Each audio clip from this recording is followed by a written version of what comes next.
Imagine a fear so primal, it completely overrides your logic. Like you are standing in this vast open space, and it is a pitch black night. I mean, no moon, no stars, no ambient city glow bouncing off the clouds, just absolute suffocating darkness. You can't see the horizon, you can't even see the ground beneath your feet. And it's the kind of darkness that feels almost, viscous, like it actually presses against your eyes. The sensory deprivation is so total that your brain just starts to manufacture threats in the shadows. Right? Yeah. Every rustle of the wind suddenly sounds like a predator. Yeah, your heart rate spikes. Yeah. And the only structure anywhere nearby is this tiny hut.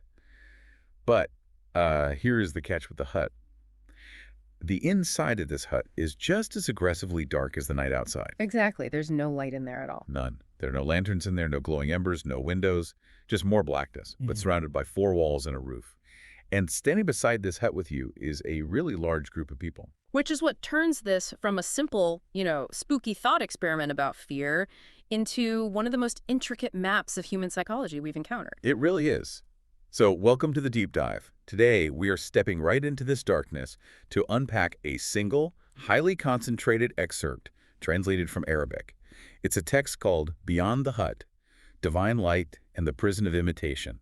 It's a fascinating piece. Oh, absolutely. And our mission for this deep dive is to carefully deconstruct this allegory piece by piece, decode its critique of modern intellectual imitation, and really figure out why we are so fundamentally drawn to the darkness of the crowd, rather than the light of independent thought. Because that's the core of it, right? Why do we choose the dark? Exactly. Now, before we really dive in, I do want to establish the parameters of our exploration for you today. This text delves heavily into religious concepts, specifically the dynamic between divine revelation and the historical Western Church, as well as some pretty sharp cultural critiques. Very sharp. Yeah. So we want to be clear. We are not taking sides here. We are not endorsing these specific religious or cultural viewpoints, nor are we dismissing them. Our goal is strictly to impartially deconstruct the architecture of the arguments. We just want to explore the fascinating thought experiments the original author has constructed for you. Right. We are treating this text as an intellectual artifact. The author has built this really specific framework to explain human behavior, like why we believe what we believe, and why we so often choose comforting lies over uncomfortable truths. Which brings us right back to that pitch black night. The story kicks off with an immediate, really high-stakes choice. We have the vast darkness, the tiny dark hut, and the group of people outside. What does the vast majority of this group do? Well, according to the source, they make a beeline for the hut. Right. They just shuffle inside, pack themselves in, and stay there. Now, the text explicitly notes that despite the severe darkness inside, the hut represents, quote, psychological protection. Okay, so let's unpack that. Psychological protection. Yeah, the author is highly specific with that phrasing. They do not claim the hut offers physical protection. Because it doesn't. Exactly. I mean, there is no mention of a storm or wolves or freezing temperatures. It is purely psychological. The people in the hut believe that whatever threat might be lurking out there in the vast unknown, those thin walls will somehow shield them from it. Even though they can't see anything. Right. They are willfully trading their ability to even attempt to understand their surroundings for the sheer illusion of a barrier. I mean, this feels identical to hiding under the blankets as a kid when you hear a weird noise in your bedroom. Oh, that is a perfect analogy. Because, rationally, that a millimeter of cotton offers 0 physical protection against a monster or a burglar. But the feeling of being enclosed, of drawing a physical boundary between you and the scary unknown, it completely neutralizes the panic. Yeah, it manages your anxiety. Even if it does literally nothing to alter your actual vulnerability, you just feel better. And that blanket analogy perfectly explains the author's next point about the gravity of the crowd, because the text explicitly links this rush for the hut to the concept of safety in numbers. Right. The majority. Yeah. Right. The people don't just go into the dark hut to sit alone. They go in because everyone else is going in. The darkness inside the hut is tolerable specifically because it is a shared darkness. Which implies this really profound commentary on willful ignorance. The author is suggesting that human beings are entirely willing to choose blindness, to actively shut themselves off from the possibility of discovery if it guarantees they get to remain within the community. Safety in the herd. Yeah. The fear of social isolation in the vast dark is far more terrifying to the human animal than the fear of the dark itself. We can actually look at the evolutionary psychology behind this too. Oh, sure. Because for early hominids, isolation meant literal death. If you were separated from the tribe, you starved or you were eaten. Our brains are hardwired to view social ostracization as a mortal threat.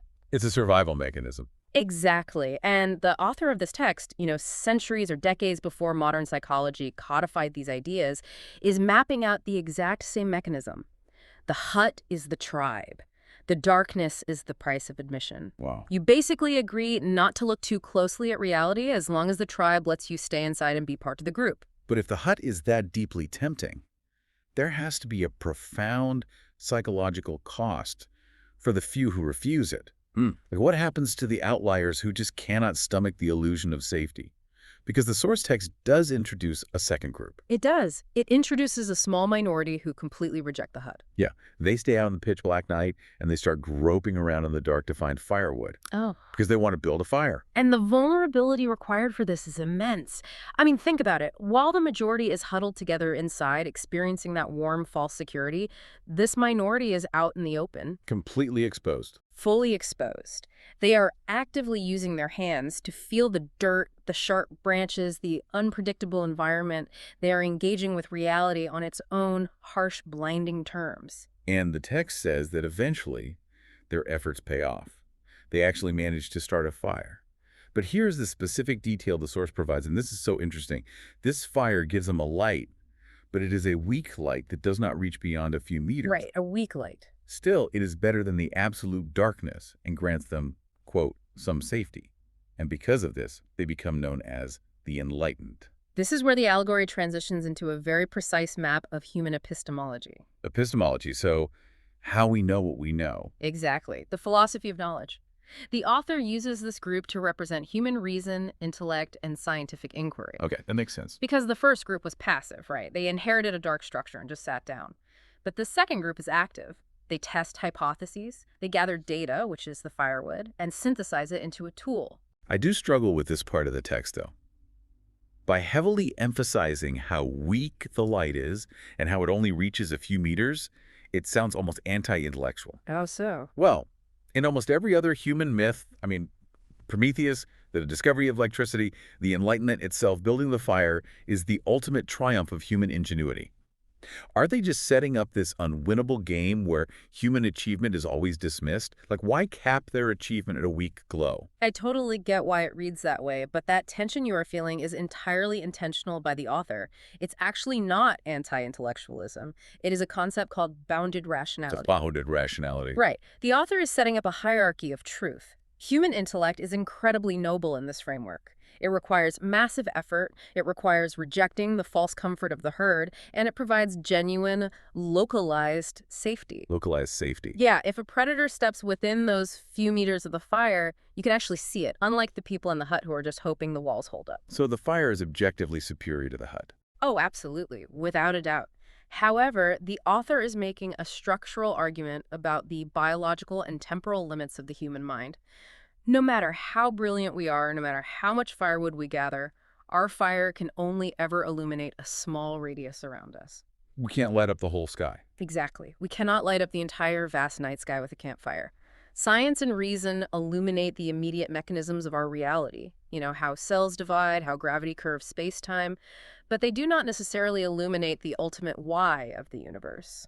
So the author acknowledges the immense dignity of human reason, while simultaneously defining its borders. You nailed it, and that bounded nature of the fire sets the stage perfectly for the climax of this entire scene. Okay, so let's set that scene. We have the majority in the pitch-black hut. We have the enlightened, huddled around their hard-won but localized fire, peering into the shadows just a few meters away. And then the scenario drastically changes. Dramatically. The text says that from above, God sends down a powerful, blinding light. And the arrival of this light just shatters the entire equilibrium of the environment. It is not something the humans generated. Right, they didn't build it. No, it's not something they found by groping in the dirt. It is an external, vertical intervention into their horizontal world. The source states that this blinding light causes an immediate split among the people outside. Some accept it and, to quote the text, see things as they truly are. but others turn away from it and remain in the darkness. The phrase, sees things as they truly are, is the absolute anchor here. Yeah, it's a strong statement. It is. Just contrast it with the previous states of being. Inside the hut, you had zero perception of reality, right? You were navigating by pure illusion. Yeah. Around the fire, you saw a tiny fragment of reality, heavily shadowed and distorted by the flicker of the flames. But this new light provides absolute, unshadowed clarity. In the author's framework, this represents divine revelation. But the text also points out that this light, quote, snatches the sight. It is dazzling. It is overwhelming. And if you think about the physical sensation of that, like if you have been in a pitch black room for hours and someone suddenly throws open the blinds to the midday sun. No, it hurts. Yes. Your immediate physiological reaction is pain. You recoil. You throw your hands up over your eyes.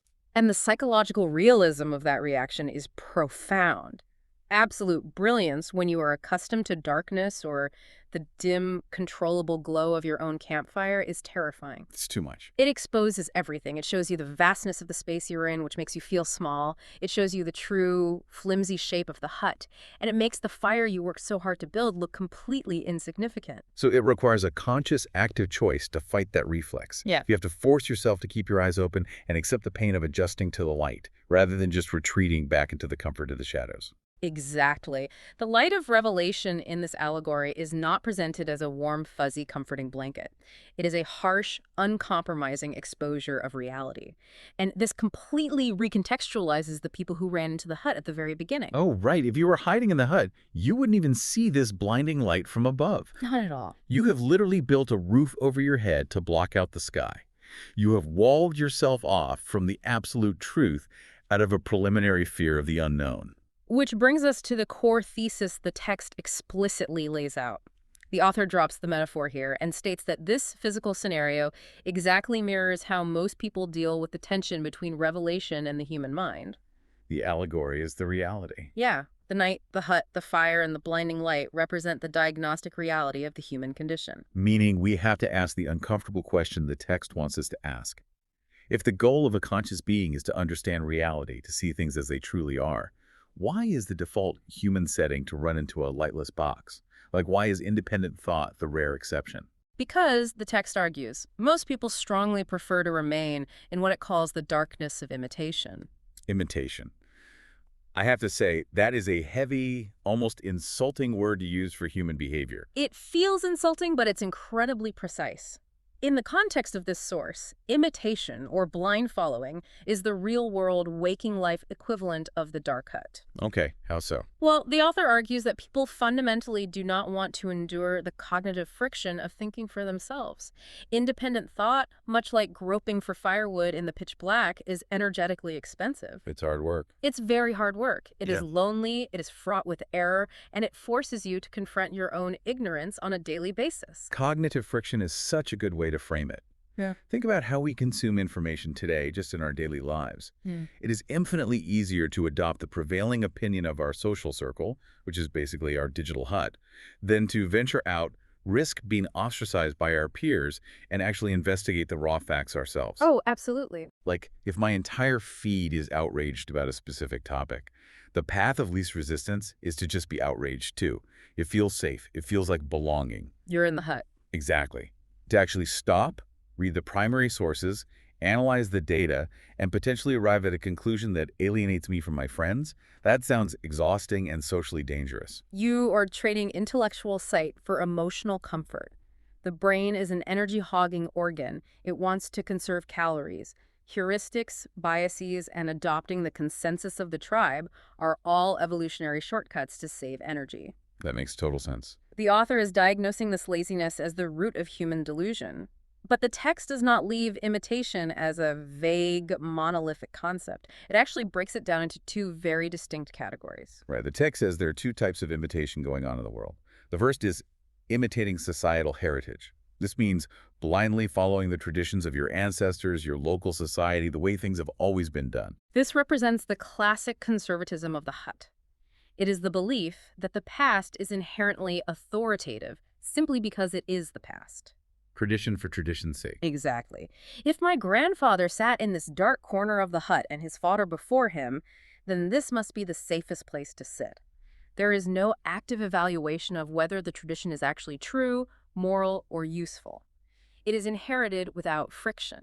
But then the text introduces the second type of imitation, and this is where the author really aims their philosophical artillery. Oh yeah, they go in hard. The second type is imitating imported culture. And this one requires a bit more unpacking. Yeah. Because the first type is pretty straightforward. You just copy your parents.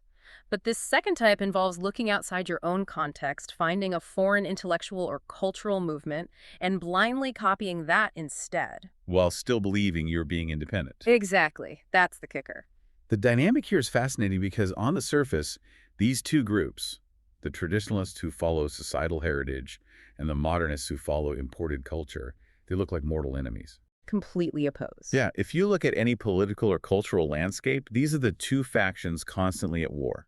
One is fiercely protective of the old ways, and the other is proudly wearing the badge of the new and the foreign, claiming to be disrupting the status quo. Yet structurally, the author argues they suffer from the exact same fatal intellectual flaw. Neither of them is actually using their own mind. Neither of them is out in the dark building a fire. They are just arguing about which dark corner of the hut is superior. That's exactly it. One group is wearing traditional clothing in the dark, and the other group is wearing imported fashionable clothing in the dark. But they are both still terrified of the light.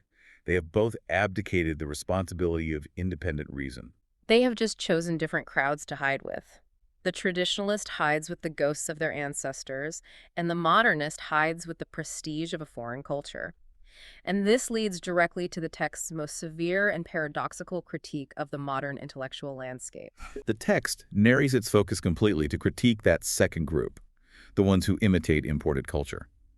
Specifically, the text calls out people in the author's own society who proudly label themselves as Western Enlightenment figures. And the author presents a devastating logical teardown of this specific demographic. The source argues that these modern imitators do not actually use their minds in the way the original Western thinkers did. They're just copying them? They are engaging in a form of intellectual pantomime. Let's trace the historical context the author uses here, because it is crucial to understanding the insult. The text acknowledges that historical Western thinkers fought a very real, very necessary battle. They did. They were pushing back against a specific historical institution, the European Church, an institution that the text describes as having canceled reason and monopolized knowledge. The original Western Enlightenment figures, people like Galileo or the philosophers of the 18th century, they were actually out in the dark, building a fire. They were using their intellect to fight against a forced darkness. And those original thinkers were taking a massive risk. I mean, they were breaking away from the enforced consensus of their time, often under the threat of imprisonment or execution. Literally putting their lives on the line. Right.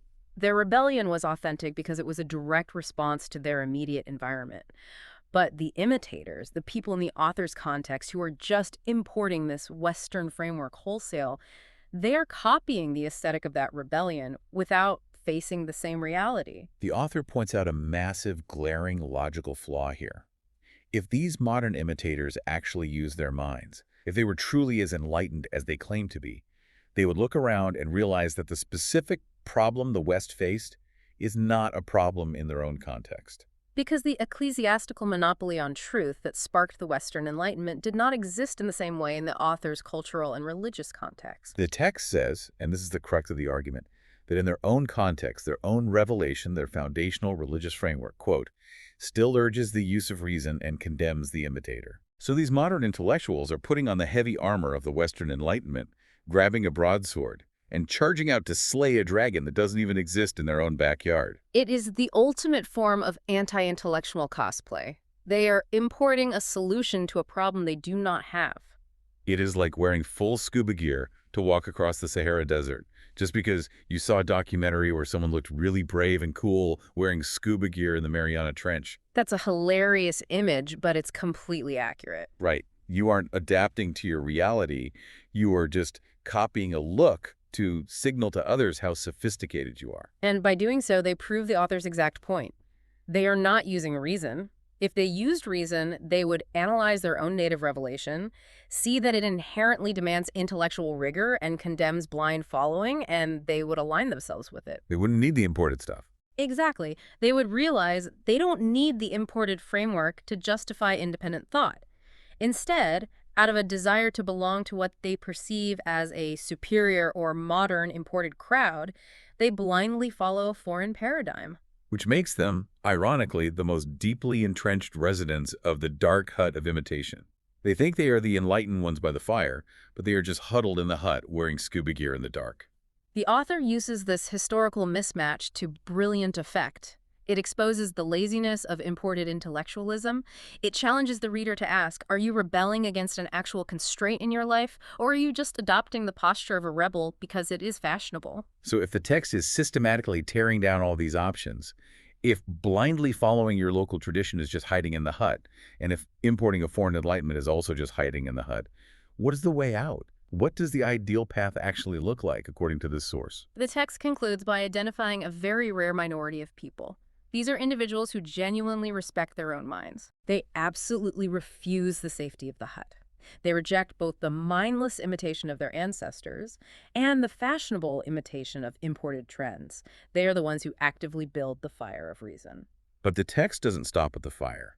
It says that when these specific people, the ones who have already proven their intellectual independence, when they see the clear, blinding light of revelation from above, they follow it. This is the ultimate synthesis the author is driving toward. In this framework, true reason and true revelation are perfectly aligned. They are not enemies. That's a huge shift from the usual modern narrative. It really is. Reason is presented as the necessary tool that gives you the courage and the cognitive capability to step out of the dark hut of imitation. It gets you out into the open air. It teaches you how to see. But reason alone is just a small fire. It illuminates the immediate surroundings, but it cannot answer the ultimate questions of existence. Exactly. Reason prepares you to recognize the ultimate truth when it arrives. But the ultimate truth itself, the blinding light, comes from revelation. The intellect takes you as far as it can, and then it must yield to something greater. However, the author adds one final, absolutely vital condition at the very end of the text. It says these intellectually independent people will follow the light of revelation if they are safe from the diseases of the hearts. Right. The diseases of the heart. I have to stop here because this phrasing is jarring. The author spends this entire dense philosophical text talking about epistemology, the mind, reason, logic, and intellectual imitation. It is a highly cognitive argument. Very cerebral. Yeah. But in the very last sentence, the very last breath of the allegory, they drop the phrase, diseases of the heart. Is this just a bait and switch? Is the author just trying to sneak religious dogma past the goalie at the last second by pivoting away from logic? It's totally fair to ask that, but no, it is not a bait and switch. It is actually a profound psychological pivot that redefines the entire landscape of the argument. By shifting from the mind to the heart, the source is acknowledging a devastating reality about human nature, which is the corrupting power of the ego. How does the ego corrupt the intellect in this specific scenario? Well, think about it. You can be incredibly smart. You can have the strongest, brightest fire of intellect in the whole camp.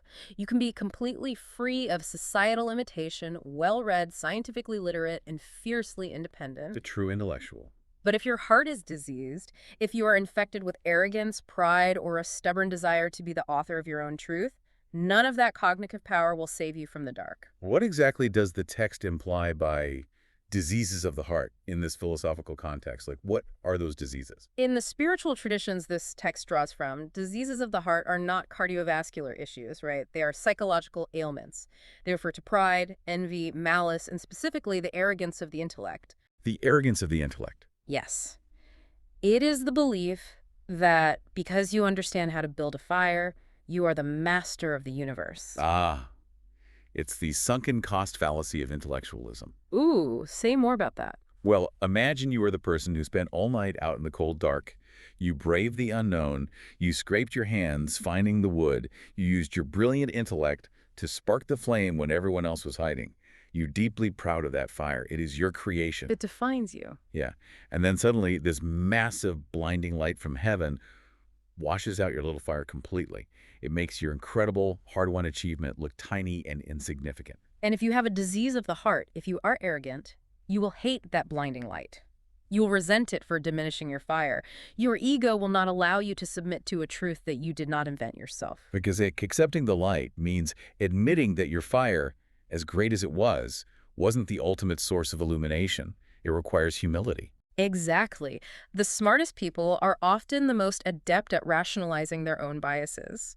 They use their immense intellect not to seek the truth, but to build highly sophisticated defenses against truths they find emotionally or egotistically unacceptable. That makes total sense. They will turn away from the absolute truth, not because they lack the intellect to understand it, but because their pride refuses to accept a subordinate position. That is a staggering observation. Yeah. So true enlightenment, according to the final synthesis of this text, requires a dual achievement. Both parts. You need the active, independent, fearless mind to escape the hut of groupthink and build the fire of reason. But you also need the pure, humble, receptive heart to be able to accept the overwhelming light when it finally breaks through the darkness. If you lack either one, you remain in the shadows. It is a delicate, demanding balance. Intellect without a pure heart leads to the arrogant rejection of truth, so you become a tyrant of your own tiny fire. But a pure heart without intellect leaves you vulnerable to the blind imitation of the hut, and you become a passive follower in the dark. You need both to stand in the light and truly see things as they are. We have covered immense ground today. Let's guide ourselves back out of this deep dive. We started in a scenario of primal fear, a pitch-black night that represented the confusing, overwhelming nature of reality. We explored the deep, seductive temptation of the dark hut, unpacking how we willingly choose the false psychological safety of blind imitation. Whether that is clinging to old, inherited traditions or blindly copying new, imported trends just to feel like we belong to a crowd. We examined the nobility, but ultimate limitation of human reason. The effort required to build a small fire in the dark is immense and worthy of respect, representing our scientific and logical faculties. But the text reminded us of our bounded rationality, that human intellect can only illuminate so far before it hits the edges of its capability. And finally, we discovered the climax of the allegory, the necessity of stepping into the overwhelming, blinding light of revelation. This step requires not just a sharp, independent mind to recognize the truth, but a heart completely free of the diseases of ego and arrogance to actually accept it without resentment. The entire allegory operates as a diagnostic tool. Yeah. It asks us to constantly evaluate not just what we believe, but why and how we came to believe it. Are our beliefs the result of independent inquiry, or are they inherited? And if we do discover a truth that humbles us, do we have the emotional maturity to accept it? Which brings us to the end of our journey today. But before you take off your headphones, I want to leave you with a lingering thought. It's incredibly easy to listen to an allegory like this and immediately cast ourselves as the heroes. We all like to think of ourselves as the brave outliers, the ones out in the dark, building the fire of reason, entirely free from the influence of the crowd. It's human nature to flatter ourselves like that. But the text challenges us to look much closer at our own lives, with brutal honesty. What is the hut in your life right now? What is that deeply held belief, that political tribe, that online echo chamber, or that social group that you are clinging to? A tough question. Are you holding on to it because it actually helps you see the truth more clearly? Or simply because it makes you feel safe from the terrifying, complex darkness of the world? The next time you find yourself loudly adopting an opinion, retweeting a consensus, or joining a chorus of outrage, pause and ask yourself, am I actually following the light? Or am I just looking for comfortable company in the shadows? Thank you for joining us on this deep dive, and we will see you next time as we continue to question, to unpack, and to explore.